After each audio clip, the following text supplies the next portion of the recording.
마태복음 17장 1에서 8절입니다. 엿새 후에 예수께서 베드로와 야고보와 그 형제 요한을 데리시고 따로 높은 산에 올라가셨더니 저희 앞에서 변형되사 그 얼굴이 해같이 빛나며 옷이 빛과 같이 휘어졌더라. 때에 모세와 엘리야가 예수로 더불어 말씀하는 것이 저희에게 보이거늘 베드로가 예수께 여짜와 가로되 주여 우리가 여기 있는 것이 좋사오니 주께서 만일 원하시면 내가 여기서 초막셋을 짓되 하나는 주를 위하여 하나는 모세를 위하여 하나는 엘리야를 위하여 하리이다. 말할 때에 호련히 빛난 구름이 저희를 덮으며 구름 속에서 소리가 나서 가로되 이는 내 사랑하는 아들이요 내 기뻐하는 자니 너희는 저희 말을 들으라 하는지라. 제자들이 듣고 엎드려 심히 두려워하니 예수께서 나와 저희에게 손을 대시며 가라사대 일어나라 두려워 말라 하신대. 제자들이 눈을 들고 보매 오직 예수 외에는 아무도 보이지 아니하더라. 성경 말씀입니다. 하나님께서 선지자들로 감동을 해서 기록하게 하신 말씀이라는 것을 우리가 잘 알고 있습니다. 우리는 성경을 인생의 이성적 지식으로 보고 마음대로 상상을 해서는 안 됩니다. 성경은 분명히 하나님의 말씀이고 우리 인생에 생각이 들어가서는 안 된다는 것을 알아야 하고 반드시 성령이 오심으로 해서 우리가 진리로 인도하심을 받을 수 있다고 말씀을 하고 있습니다. 성경을 하나님의 말씀으로 받아들이시기 바랍니다. 우리 인생의 언어로 기록이 되어 있다고 해서 우리가 다 알 수 있다고 생각을 하지 마시기 바랍니다. 그리고 가장 경계를 해야 하는 것은 인생의 이성적 지식으로 성경을 보고 상상을 하는 일입니다. 다시 말씀을 하지만 하나님의 말씀이기 때문에 반드시 진리의 성령을 구해야 하고 그가 오셔서 진리 가운데로 인도하심을 받은 성도만이 성경을 볼 수 있다는 것을 믿어야 합니다. 우리는 피조물입니다. 그리고 하나님은 창조주 하나님이십니다. 그 차이가 얼마나 크다는 것을 사람들은 감히 생각을 하지 못하고 있습니다.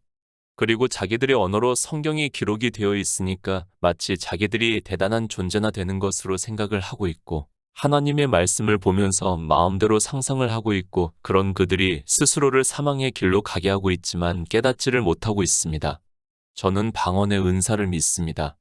그리고 그 방언의 은사를 받은 사람이 성경을 번역을 했다고 저는 믿고 있습니다.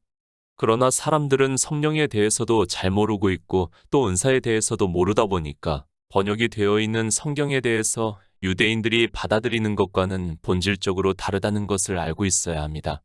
사실 아무 문제가 되지 않습니다. 성령의 은사를 믿는다면 그 은사자를 신뢰를 하고 있다면 사실 그런 번역의 차이는 아무 문제가 되지 않습니다. 그리고 성령을 구해서 하나님께서 보내주신다면 더욱더 문제가 되지 않는다고 저는 믿고 있습니다. 다시 말씀을 하지만 성경은 하나님의 말씀이라는 것을 그리고 번역을 한 은사자들을 신뢰하시기 바랍니다. 부탁드립니다. 성경을 보고 내 스스로 알려고 하지 마시기 바랍니다. 성경은 하나님의 말씀이기 때문에 우리가 평생 그렇게 본다고 해도 알 수 없다는 것을 먼저 깨닫고 있어야 합니다. 그런 마음이 아니라 성경을 보면서 하나님의 말씀이라는 것을 인정을 하고 지혜를 구하는 마음으로 성경을 보아야 합니다. 무슨 말씀입니까? 내 이성적 지식으로는 성경을 아무리 보아도 하나님의 뜻을 깨달을 수 없다는 것을 먼저 받아들여야 합니다. 그런 성도만이 지혜를 구하게 되어 있고 그러므로 해서 하나님께서 진리의 성령을 보내주셔서 깨닫게 해주시든지 은사자를 통해서 성경에서 하나님의 뜻을 깨달을 수 있게 해주신다는 말씀입니다. 성경을 봅니다. 저는 우선 기본적인 마음이 있습니다. 어느 말씀을 보더라도 저는 모른다는 것을 전제로 해서 성경을 보고 있습니다. 저도 신학을 공부를 했습니다. 사람들이 아는 정도로 저 역시 볼 수 있습니다.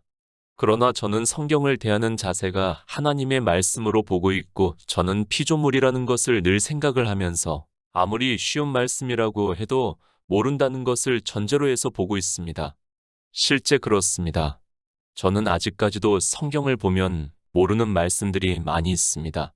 아무리 보아도 도무지 깨달을 수 없는 말씀들이 많이 있습니다. 그리스도 편지를 보시기 바랍니다.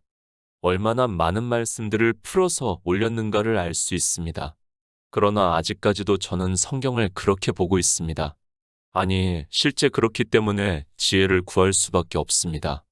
생각합니다. 그리고 또 생각을 합니다. 그래도 모르겠으면 또 생각을 하고 있고, 그래도 모르는 말씀이 아직도 많이 있습니다. 그렇게 지혜를 구하고 또 구하다 보면 어느 때는 깜깜하기만 하던 말씀이 보이기 시작합니다. 그러면 그것을 설교로 작성을 하고 있습니다. 성경 어렵습니다. 인생의 지혜로는 도무지 깨달을 수 없는 말씀이라는 것을 저는 누구보다도 절실하게 느끼고 있는 사람입니다. 그러나 사람들은 자기가 신학을 공부했다는 것만으로 아니 지적인 능력이 있는 것으로 성경을 보고 다 알 수 있는 것으로 생각을 하고 있습니다. 그런 그들입니다. 사도 베드로의 말씀과 같이 된다는 것을 바로 깨달아야 합니다. 사도 베드로가 왜 이 말씀을 하고 있는가 하면 이방의 종교인들이 그렇게 할 것을 너무도 잘 알고 있기 때문입니다. 또 그 모든 편지에도 이런 일에 관하여 말하였을 때 그 중에 알기 어려운 것이 덜어 있으니 무식한 자들과 굳세지 못한 자들이 다른 성경과 같이 그것도 억지로 풀다가 스스로 멸망에 이른다는 그 말씀대로 그렇게 된다는 것을 경계로 말씀을 하고 있지만 사람들이 너무 담대합니다. 마태복음 17장 1절입니다. 엿새 후에 예수께서 베드로와 야고보와 그 형제 요한을 데리시고 따로 높은 산에 올라가셨더니 예수 그리스도입니다. 이 세상에 오셔서 천국 복음을 전파를 하시고 계십니다. 마태복음은 우리가 잘 알고 있듯이 먼저는 7장까지의 천국 복음에 대해서 그러니까 우리가 어떻게 천국에 들어갈 수 있는가를 말씀을 하고 있습니다.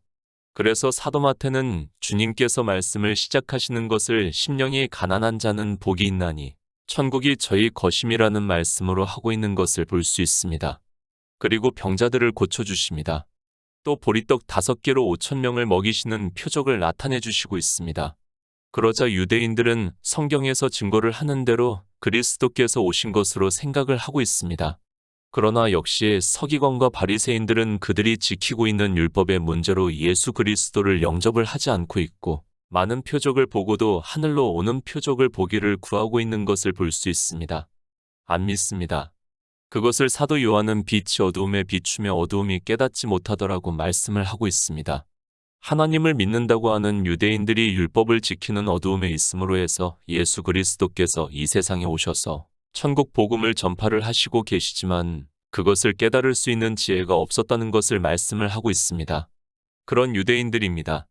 아니, 유대인들만 그런 것이 아니라 우리 인생은 영의 일을 깨달을 수 없다는 것을 그들을 예표로 해서 가르쳐 주고 있는 말씀입니다. 그들이 믿지 않는 것을 보시고 주님께서 제자들에게 물어 사람들이 인자를 누구냐 하느냐고 묻고 계십니다. 다 아십니다. 주님께서는 창조주 하나님이시기 때문에 우리 인생들의 마음까지도 그 생각까지도 다 알고 계시는 분이라는 것을 말씀을 하고 있습니다. 그렇게 알고 계시지만 제자들에게 묻고 있습니다. 그러자 제자들은 자기들은 들은 그대로 더러는 세례 요한, 더러는 엘리야, 어떤 이는 예레미야 선지자 중에 하나라고 말을 하고 있다고 대답을 하고 있습니다. 주님께서 제자들에게 묻습니다. 너희는 나를 누구라 하느냐고 말씀을 하고 있습니다. 그러자 사도 베드로가 가로되 주는 그리스도시요 살아계신 하나님의 아들이라고 대답을 하고 주님께서는 그런 베드로에게 바요나 시몬아 내가 복이 있도다. 이를 내게 알게 한 이는 혈육이 아니요 하늘에 계신 내 아버지시니라. 또 내가 내게 이르노니 너는 베드로라. 내가 이 반석 위에 내 교회를 세우리니 음부의 권세가 이기지 못하리라. 내가 천국 열쇠를 내게 주리니 내가 땅에서 무엇이든지 매면 하늘에서도 매일 것이요 내가 땅에서 무엇이든지 풀면 하늘에서도 풀리리라고 말씀을 하고 있습니다. 사도 베드로입니다. 그는 주는 그리스도시요 살아계신 하나님의 아들이라고 말을 하고 있습니다. 살아계신 아들이라는 대답은 이사야 9장 6절의 말씀을 대답을 하고 있다는 것을 알고 주님께서 그런 베드로에게 이를 알게 한 이는 혈육이 아니요 하늘에 계신 내 아버지라고 말씀을 하고 있습니다. 예수 그리스도입니다. 그분은 유일하신 하나님이시라는 것을 사도 베드로는 이사야 9장 6절의 말씀을 인용을 해서 말씀을 하고 있고 그 대답에 주님께서는 이를 알게 한 이는 혈육이 그러니까 이 세상 지식으로 알 수 있는 것이 아니라 하나님께서 알게 하셨다는 것을 말씀을 하고 있습니다. 하나님입니다. 창조주께서 이 세상에 육신을 입고 이 세상에 오셨습니다. 그리고 제자들을 부르시고 이제 그 제자들을 통해서 교회를 세우시고 이방의 복음을 전파하실 것을 말씀을 하고 있습니다. 그리고 이제 주님께서 이 세상에 오셔서 십자가를 지실 것을 말씀을 하고 있습니다. 주님께서 오신 목적입니다. 이 세상 죄를 지고 가시기 위해서 이 세상에 오셨습니다. 그리고 십자가에서 죽으시고 장사 지낸 뒤 3일 만에 영으로 부활을 하시고 하나님 나라에 들어가시는 것을 말씀을 하고 있습니다. 그러므로 해서 우리가 그 일을 알고 믿음으로 역사를 해서 하나님 나라에 들어간다는 것을 말씀을 하고 있습니다. 영생입니다. 그래서 주님께서 말씀을 하고 있습니다. 사람이 만일 온 천하를 얻고도 제 목숨을 잃으면 무엇이 유익하리요? 사람이 무엇을 주고 제 목숨을 바꾸겠느냐? 인자가 아버지의 영광으로 그 천사들과 함께 오리니 그때 각 사람의 행한 대로 갚으리라고 말씀을 하시면서 우리가 얻어 하나님 나라에 들어가는 생명에 대해서 말씀을 하고 있습니다. 이 세상입니다. 거기서 모든 것을 다 얻는다 해도 태초에 있는 생명을 얻지 못한다면 무슨 유익이 있겠느냐고 말씀을 하고 있습니다. 그러니까 그가 아무리 세상에서 그러니까 종교 안에서 주여 주여 하면서 하나님을 믿는다고 해서 모든 사람이 그렇게 인정을 한다 해도 하나님 나라에 들어가는 생명을 얻지 못하면 아무것도 아니라는 것을 말씀을 하고 있습니다. 그렇지 않습니까? 이 세상에서 그가 모든 사람들로부터 하나님의 사람이라는 이야기를 들으면 뭐합니까? 주님께서는 그런 것이 중요한 것이 아니라 생명을 얻는 것이 중요하다는 것을 말씀을 하고 있고 그 생명을 얻지 못하면 아무것도 아니라는 것을 말씀을 하고 있습니다. 왜 이 말씀을 합니까? 주님께서 이제 십자가를 지시고 구속의 일을 다 이루실 것을 말씀을 하니까 사도 베드로가 가나요? 그런 일이 결코 주에게 미치지 않는다고 말을 하고 있습니다. 주님께서는 이 세상에 오셔서 우리에게 생명을 얻게 하기 위해서 구속의 일을 이루시기 위해서 오셨는데 지금 사도 베드로는 아직 성령이 오시지 않아서 그 일을 모르니까 인생의 이성적 생각으로 그런 일이 주에게 미치지 아니하겠다고 말을 하고 있습니다. 그런 베드로에게 말씀을 하고 있습니다. 물론 베드로에게만 하는 말씀이 아니라 이 시대를 살아가는 우리 성도들 모두에게도 하는 말씀이라는 것을 깨달아야 합니다. 사도 베드로는 아니 우리 인생들은 이 세상이 전부인 것으로 생각을 하고 있습니다. 그리고 이 세상에서 무엇인가를 이루기를 원하고 있습니다. 그런 제자들에게 주님께서 생명에 대해서 말씀을 하고 있습니다. 주님이 오신 목적입니다. 우리 양들을 구원하시기 위해서 이 세상에 오셨습니다. 자기 백성을 저희 죄에서 구원하기 위해서 이 세상에 오셨다는 말씀이고 그 일을 이루시기 위해서는 십자가에서 죽으시고 장사 지낸 뒤에 3일 만에 영으로 부활하셔서 하늘에 올라가셔야 한다는 것을 말씀을 하고 있습니다. 그 일을 우리가 믿음으로 그 믿음이 역사를 해서 우리도 주님의 생명을 얻을 수 있다는 말씀입니다. 그 일을 말씀을 하고 있습니다. 그러면서 마지막으로 진실로 너희에게 이르노니 여기 섰는 사람 중에 죽기 전에 인자가 그 왕권을 가지고 오는 것을 볼 자들도 있다고 말씀을 하고 있습니다. 실제 그렇다는 것을 말씀을 하는 것이 아니라 영의 일을 비유적으로 우리가 알아들을 수 있게 말씀을 하고 있습니다. 하나님 나라입니다. 태초에 천지를 창조하실 때부터 이 나라를 이루시기를 예정을 하셨다는 것을 말씀을 하고 있고 이미 그 나라가 이루어졌다는 것을 사도 요한을 통해서 환상으로 보여주시고 있고 그것을 우리가 요한계시록에서 증거를 받아 믿음으로 역사를 하고 있습니다. 성경 말씀입니다. 영생에 대해서 말씀을 하고 있습니다. 그래서 주님께서도 우리가 영생을 얻기 위해서 생명을 얻지 못하면 아무 유익이 없다는 것을 말씀을 하고 있습니다. 그 일을 이루시기 위해서 주님께서 오셨다는 것을 제자들에게 말씀을 하고 있습니다. 하나님입니다. 우리가 믿는 유일하신 하나님입니다. 창조주 하나님이십니다. 그분이 바로 육신을 입고 이 세상에 오셔서 우리를 구원하시는 구속의 일을 이루시기 위해서 우리와 같은 종의 형체를 입고 오신 예수 그리스도시라는 것을 말씀을 하고 있습니다. 예수 그리스도입니다. 제자들을 부르시고 그들에게 주님께서 누구신가를 말씀을 해주고 있고 그리고 주님께서 오셔서 이루시고자 하는 일을 말씀을 하고 있습니다. 반드시 이 생명을 얻기 위해서는 교회에서 천국 복음을 들어야 한다는 것을 가르쳐 주기 위해서 사도 베드로에게 내가 이 반석 위에 내 교회를 세우시겠다고 말씀을 하시면서 음부의 권세가 이기지 못하리라고 말씀을 하고 있습니다. 마태복음 17장 말씀입니다. 마가복음, 누가복음에서도 말씀을 하고 있습니다. 거의 문자도 틀리지 않을 정도로 같이 말씀을 하고 있다는 것을 제가 굳이 말씀을 드리지 않아도 잘 알고 있습니다. 그러나 사람들은 이 말씀을 보고도 마음대로 상상을 하면서 이야기를 하고 있는 것을 볼 수 있습니다. 샤머니즘에 빠지지 마시기 바랍니다. 지금 하나님께서는 우리가 이런 샤머니즘에 빠지라고 이 말씀을 성경에 기록하게 하셨다고 생각을 하지 마시기 바랍니다. 그런데도 사람들은 성경을 보고 그렇게 이야기를 하고 있고 하나님을 믿으면 마치 이런 신비한 경험을 할 수 있는 것으로 생각을 하고 있습니다. 장절입니다. 16장의 끝이 나고 마치 새로운 말씀을 17장에서 하는 것으로 생각을 하지 마시기 바랍니다. 지금 이 말씀은 16장부터 연결이 되어 있는 말씀이라는 것을 알고 성경을 보아야 합니다. 16장에서 하신 말씀을 17장에서 주님께서 누구신가를 말씀을 하고 있고 주님께서 우리에게 어떻게 생명을 얻게 하시는가를 보충 설명을 하시는 말씀으로 생각을 해야 합니다. 생명입니다. 그리고 하나님 나라가 이루어지는 것을 앞에서 말씀을 하셨습니다. 그것을 누가 이루시는가를 그리고 어떻게 이루시는가를 17장에서 말씀을 하고 있습니다. 마치 이 말씀을 보고 환상으로만 생각을 하면서 샤머니즘적으로 생각을 하면 절대 진리로 인도하심을 받을 수 없다는 것을 깨달아야 합니다. 16장 말씀입니다. 그것을 가르쳐 주기 위해서 주님께서는 지금 사도 베드로와 그리고 야고보와 요한을 데리고 산으로 올라가셨다고 말씀을 하고 있습니다. 기도를 하러 올라가셨다고도 말씀을 하고 있지만 그 말씀은 중요한 것이 아니기 때문에 마태복음에서는 그냥 따로 높은 산에 올라가셨다고 말씀을 하고 있습니다. 우리는 성경에 기록이 되어 있는 그대로 산으로 올라가신 것으로 받아들이면 되고 이 산을 변화산이라고 해서도 안 된다고 생각을 하고 있습니다. 상상하지 마시기 바랍니다. 성경에서 산이라고 말씀을 하면 그냥 산이라고 생각을 하면 됩니다. 마치 대단한 산으로 생각을 하면 안 됩니다. 성경에서 말씀을 하는 그대로 따로 높은 산으로 제자들을 데리고 올라가셨다고 말씀을 하고 있습니다. 변화산이라는 것도 사람의 상상에서 만들어낸 산 이름이라는 것을 알아야 합니다. 가능한 성경 그 자체만 보시기를 부탁드립니다. 마태복음 17장 2절입니다. 저희 앞에서 변형되사 그 얼굴이 해같이 빛나며 옷이 빛과 같이 휘어졌더라. 사도 베드로입니다.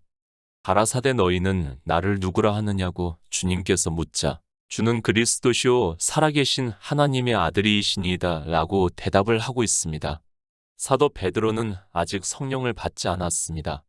그러나 이것을 알게 하신 이는 하나님이시라고 주님께서 말씀을 하고 있습니다. 변형이 되셨습니다. 헬라어의 다른 뜻으로는 다른 형상으로 바꾸다 라는 뜻을 가지고 있습니다. 그러니까 이제까지 제자들이 보던 주님의 형상이 전혀 다른 형상으로 바뀌었다는 것을 말씀을 하고 있습니다. 왜 이렇게 바뀌셨는가를 우리는 바로 깨달아야 합니다. 요한계시록 1장 16절입니다. 그 오른손에 7별이 있고 그 입에서 좌우에 날선 검이 나오고 그 얼굴은 해가 힘있게 비추는 것 같더라. 시편 104편 1에서 2절입니다. 내 영혼아 여호와를 송축하라. 여호와 나의 하나님이여 주는 심히 광대하시며 존귀와 권위를 입으셨나이다. 주께서 옷을 입음같이 빛을 입으시며 하늘을 휘장같이 치시며 예수 그리스도입니다. 그분은 유일하신 참 하나님이심을 우리 성도는 진리로 인도하심을 받아 믿음으로 역사를 하고 있습니다. 이미 16장에서 사도 베드로를 통해서 주는 그리스도시요 하나님의 아들이시라는 말씀을 듣고 이것을 알게 하신 이는 하늘에 계신 아버지라고 말씀을 하고 있습니다. 지금 그 말씀입니다. 변형이 되셔서 예수 그리스도께서 누구시라는 것을 가르쳐 주고 있는 말씀이라는 것을 깨달아야 합니다. 먼저 그 얼굴이 해같이 빛났다고 말씀을 하고 있습니다. 그것을 사도 요한은 요한계시록에서 환상으로 보고 그 오른손에 7별이 있고 그 입에서 좌우에 날선 검이 나오고 그 얼굴은 해가 힘있게 비추는 것 같더라고 말씀을 하고 있습니다. 해, 빛입니다. 다 무엇을 의미를 하고 있는 말씀입니까? 생명에 대해서 비유적으로 말씀을 하고 있습니다. 그래서 시편에서도 대저 생명의 원천이 주께 있사오니 주의 광명 중에 우리가 광명을 보리이다 라고 말씀을 하고 있습니다. 다 생명을 비유적으로 말씀을 하고 있고 하나님께서는 태초에 천지를 창조하시면서 우리에게 약속하신 것이 영원한 생명이라고 사도 요한이 요한일서에서 말씀을 하고 있습니다. 예수 그리스도입니다. 요한계시록에서 그 얼굴이 해가 힘있게 비추는 것 같더라고 말씀을 하고 있습니다. 그것을 사도 마태는 저희 앞에서 변형되사 그 얼굴이 해같이 빛났다고 말씀을 하고 있습니다. 그러니까 앞에 말씀은 하나님의 아들을 말씀을 하고 있습니다. 그리고 뒤에 말씀입니다. 시편에서 말씀을 하고 있습니다. 내 영혼아 여호와를 송축하라. 여호와 나의 하나님이여 주는 심히 광대하시며 존귀와 권위를 입으셨나이다. 주께서 옷을 입음같이 빛을 입으시며 하늘을 휘장같이 치신다고 말씀을 하고 있습니다.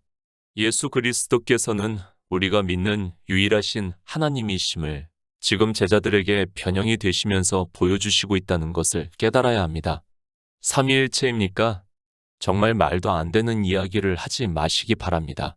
성경에서는 우리에게 분명히 예수 그리스도께서 유일하신 참 하나님이심을 계속해서 증거를 해주고 있습니다.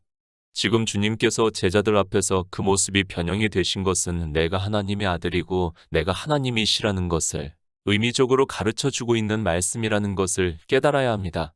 생명입니다. 누가 우리에게 주시고 있습니까? 유일하신 하나님이 우리에게 주신다는 것을 말씀을 하고 있습니다. 그리고 태초에 있는 생명을 우리에게 주시기 위해서 예수 그리스도께서 이 세상에 오셨다는 것을 말씀을 하고 있고 우리와 같은 종의 형체를 입고 오신 예수 그리스도를 아들이라고 말씀을 하고 있습니다. 성경은 비유의 말씀입니다. 그 단어를 아는 것이 중요한 것이 아니라 그 단어에서 말씀을 하고자 하는 의미를 깨달아야 한다는 것을 말씀을 하고 있습니다. 지금 창조주 하나님께서 이 세상에 오셔서 우리를 구원하시는 구속의 일을 이루신다는 것을 저희 앞에서 변형이 되는 것으로 말씀을 해주고 있습니다. 그런데 이방의 종교인들입니다. 이런 말씀을 보고 거의 샤머니즘에 빠지고 있는 것을 볼 수 있습니다. 예수 그리스도께서는 지금 제자들에게 당신이 하나님이심을 저희 앞에서 변형되시는 것으로 가르쳐주고 있지만 이방의 종교인들은 이 말씀을 보고 신비주의에 빠지고 있는 것을 볼 수 있습니다. 마태복음 17장 3에서 4절입니다. 때에 모세와 엘리야가 예수로 더불어 말씀하는 것이 저희에게 보이거늘 베드로가 예수께 여짜와 가로되 주여 우리가 여기 있는 것이 좋사오니 주께서 만일 원하시면 내가 여기서 초막 셋을 짓되 하나는 주를 위하여 하나는 모세를 위하여 하나는 엘리야를 위하여 하리이다. 변형이 되셨습니다. 그저 신비주의를 말하지 마시기 바랍니다. 그 변형이 되신 모습을 보고 우리는 주님께서 유일하신 하나님이심을 믿을 수 있다는 것을 깨달아야 합니다. 그러나 이방의 종교인들은 성경에서 예수 그리스도께서 유일하신 참 하나님이심에 대해서 증거를 받는 것이 아니라 자기들의 종교에서 만든 삼위일체라는 교리에 따라 이야기를 하고 있고 지금 주님께서 왜 변형이 되셔서 제자들에게 보이시고 계시는 주를 전혀 깨닫지를 못하고 있습니다. 모세입니다. 그리고 엘리야입니다. 그들은 이미 죽었습니다. 그런데 제자들은 이곳에서 보인 사람들이 모세와 엘리야라고 말씀을 하고 있습니다. 모세와 엘리야를 보이시고 그들과 주님께서 말씀을 하시는 것을 보고 사람들은 또 성경을 오해를 하고 마치 사람들이 죽어도 그렇게 되는 것으로 생각을 하고 있습니다. 의미입니다. 다시 말씀을 하지만 성경은 문자를 아는 것으로 도무지 무슨 말씀을 하고 있는지를 우리는 깨달을 수 없습니다. 모세는 율법을 대표를 하는 사람입니다. 그리고 엘리야는 선지자를 대표하는 사람이라고 할 수 있습니다. 이 두 사람이 주님과 대화를 하고 있다는 말씀의 의미를 알아야 합니다. 마태복음 5장 17절입니다. 내가 율법이나 선지자나 폐하러 온 줄로 생각지 말라. 폐하러 온 것이 아니요 완전케 하려 함이로다. 모세입니다. 그리고 엘리야입니다. 그 두 사람이 주님과 대화를 하는 것이 우리의 영생과 무슨 관계가 있습니까? 그것을 보여주신다고 해서 아니 우리가 그것을 보았다고 해서 우리가 영생을 얻을 수 있습니까? 아니 이미 죽은 모세와 엘리야를 보는 것으로 영생을 얻을 수 있습니까? 대표입니다. 우리가 어떻게 영생을 얻는가를 이미 마태복음 5장에서 주님께서 말씀을 하고 있습니다. 그것을 지금 주님께서 저희 앞에서 변형이 되시는 것으로 보이시고 있고 마태복음 5장에서 말씀을 하신 것과 같이 내가 율법이나 선지자나 폐하러 온 줄로 생각지 말라. 폐하러 온 것이 아니요 완전케 하려 함이라는 말씀을 이루신다는 것을 변형된 것으로 보여주시고 있습니다. 그런데 사도 베드로입니다. 예수께 여짜와 가로되 주여 우리가 여기 있는 것이 좋사오니 주께서 만일 원하시면 내가 여기서 초막셋을 짓되 하나는 주를 위하여 하나는 모세를 위하여 하나는 엘리야를 위하여 하리이다라고 자기들의 눈으로 보는 것을 이야기를 하고 있습니다. 아직 성령이 오시지 않은 사도 베드로가 할 수 있는 인간적인 말이라는 것을 우리가 깨달아야 합니다. 마태복음 17장 5절입니다. 호련히 빛난 구름이 저희를 덮으며 구름 속에서 소리가 나서 가로되 이는 내 사랑하는 아들이요 내 기뻐하는 자니 너희는 저희 말을 들으라 하는지라. 베드로후서 1장 17절입니다. 지극히 큰 영광 중에서 이러한 소리가 그에게 나기를 이는 내 사랑하는 아들이요 내 기뻐하는 자라 하실 때에 저가 하나님 아버지께 존귀와 영광을 받으셨느니라. 아들입니다. 아들을 낳으리니 이름을 예수라 하라. 이는 그가 자기 백성을 저희 죄에서 구원할 자이심이라고 말씀을 하고 있습니다. 그 아들에 대해서 이사야 선지자는 전능하신 하나님이시라고 영존하시는 아버지시라고 평강의 왕이라고 말씀을 하고 있습니다. 하나님입니다. 우리가 알아들을 수 있는 언어로 아들이라고 말씀을 하고 있습니다. 성자가 아니고 그렇다고 위가 있고 격이 있는 것이 아니고 그분이 바로 창조주 하나님이시라는 것을 말씀을 하고 있습니다. 그래서 사도 바울은 그는 근본 하나님의 본체시나 동등됨으로 취하시지 않았다고 말씀을 하고 있습니다. 왜 동등됨으로 취하시지 않았는가 하면 우리와 같은 종의 형체를 입고 오셔서 그렇다는 것을 말씀을 하고 있습니다. 변형이 되셨습니다. 제자들에게 하나님이심을 나타내셨다는 말씀입니다. 그런데도 이방의 종교인들은 예수 그리스도께서 하나님이심을 믿지 않고 있습니다. 내 사랑하는 자요 내 기뻐하는 자니 너희는 저희 말을 들으라고 말씀을 하고 있지만 이 시대 종교인들은 성경을 보면서도 무슨 말씀인가를 전혀 모르고 있습니다. 하나님입니다. 우리가 구원을 받는 것을 기뻐하십니다. 하나님 나라가 이루어지는 것을 기뻐하신다는 말씀입니다. 지금 제자들에게 하늘에서 소리가 나서 주님께서 유일하신 하나님이심을 말씀을 하고 있지만 인생들은 사도 베드로의 말씀과 같이 성경을 억지로 풀다가 결국에는 다 사망의 길로 가고 있습니다.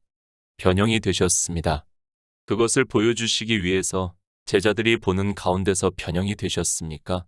그것이 아니라 주님께서 변형이 되신 것을 통해서 그분이 바로 아들이시고 유일하신 참 하나님이심이라는 것을 말씀을 하고 있고 그분이 우리를 구원해 주신다는 것을 말씀을 하고 있습니다.